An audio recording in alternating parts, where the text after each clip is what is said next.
Hey, it's just come over really snowy. It's just come over really snowy and cold today here in Port Chalmers, Koputai, Otago region. Just had a good natter with a fella in Rangiora, I believe it is. Yeah, up in Canterbury there. Friend of mine, painter, Maori painter, does moko, does sleeves and tats, and quite clean and professional. Just telling me about his stories, and it's interesting, hearing about definitions of, because he listens to these and my talks, and so I mentioned this sort of bicultural thing a bit and definitions and that. And I reckon I'm allowed because I grew up in this culture generally, so I'm just going to say it's my culture, even if it's not my culture. And you're locked out of your own culture through, a bureaucratic administration and that. I'm still going to say that that's my culture. So, you don't need permission to be who you are, sort of thing. You are what you are. It's not really, an approval thing. Of course, you're allowed to be what you are invisibly, like a ghost outside of a body, politic, for example. But it's, direct one-on-one conversation is quite good because it helps me to see the error of my ways, which is important for people who sin to understand the error of their ways. There's a nice term that the Gnostics had, the early Coptic Greeks, telestai, one who is aimed.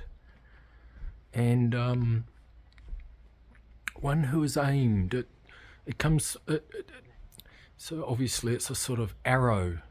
It's an arrow kind of connotation of, being on target. So to sin is to be off target. It's not a judgment. It's just you hit your target or you don't. And of course that's kinesthetic and physical symbolism that's been turned into a moral and cultural schema, but the ancient Siberians in what used to be called Hyperborea, ancient Siberian shamanism, basically preceded Buddhism in one-pointed concentration.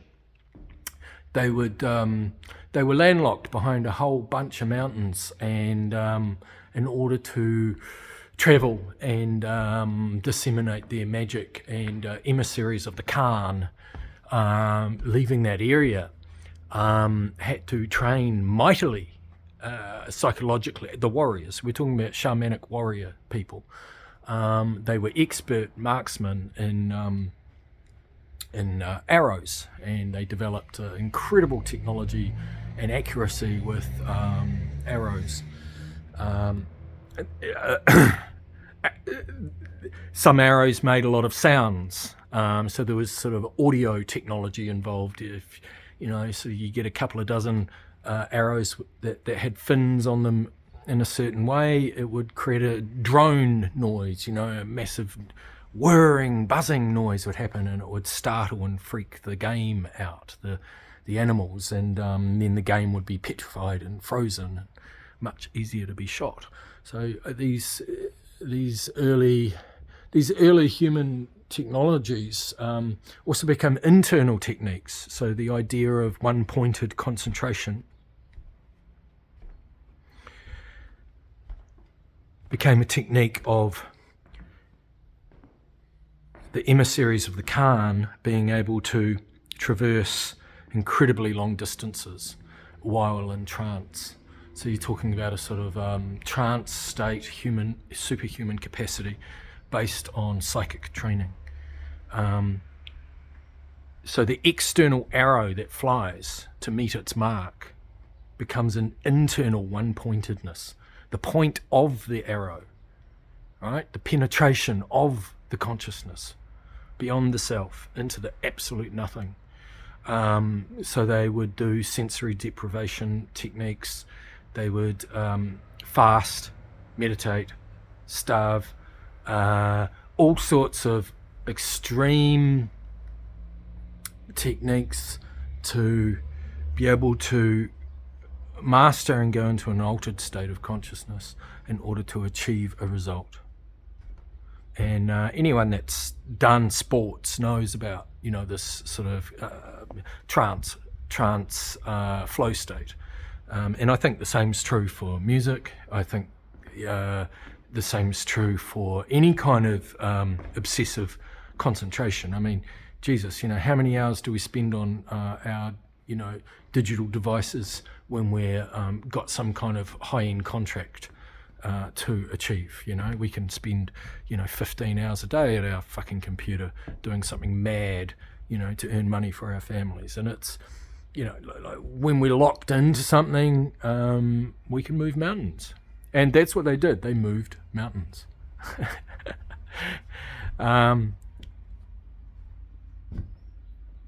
They managed to get over the mountains by moving them with their minds. And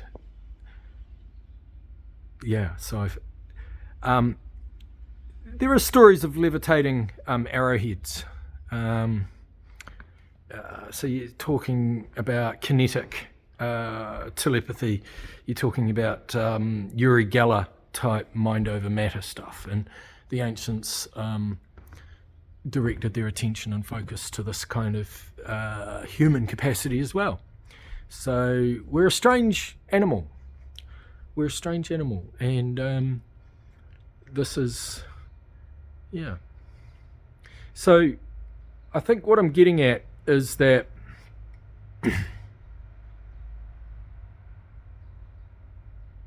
conversations make us see where we go wrong in ourselves. So everything is the teacher. And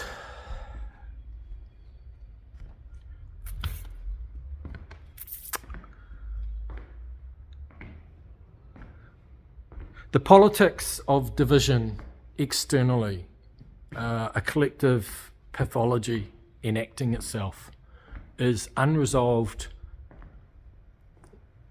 psychosocial traumas of our own ancestry, of our own families, of our own souls. The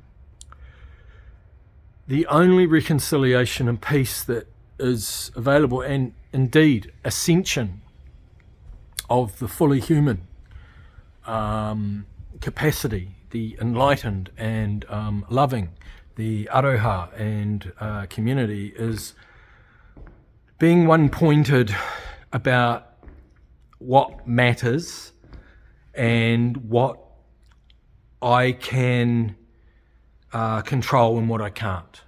God grant me the serenity to accept the things I cannot change, the courage to change the things I can, and the wisdom to know the difference.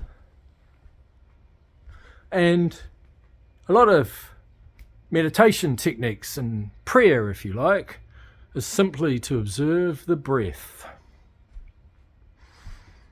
in and out. Not to not think, but to observe the rise and fall of breath and thought, and to let it go. And I think an art practice is this. It's not to make pretty pictures that make us feel calm. It's to accept and let the debris in the river flow down the river, because ultimately the breath and attention and the force that gives us attention, being itself, is greater than any of the debris in the river. Get me? Like, breath, I think in Latin is spirit. spiritus. It's the in and out. It's the rise and fall. It's the expanding and contracting. And there's correlations with that kind of most primary, on and off, something, nothing, 0, 1.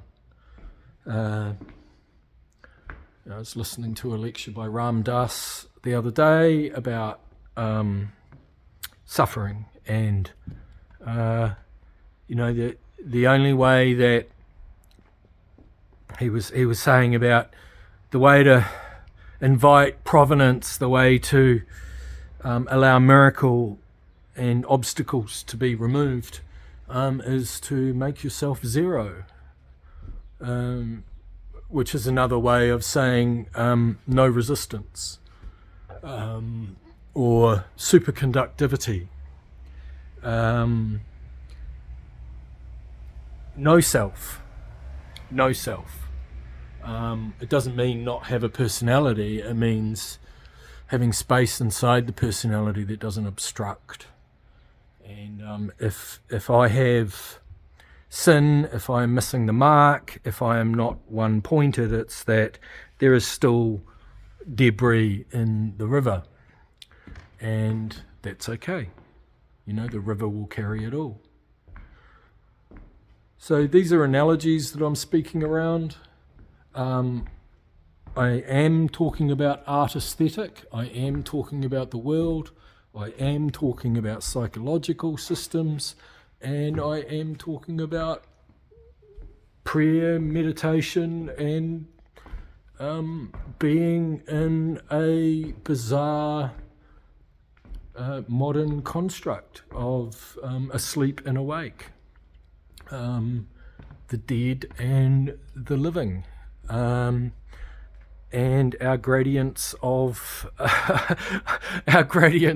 self-awareness around levels of the dead and ourselves, as the veils fall and we become increasingly more self-aware due to atmospheric changes occurring on the planet, as well as 5G radiation and glyphosates in our food system. So thank you for hearing my sermon today. God bless.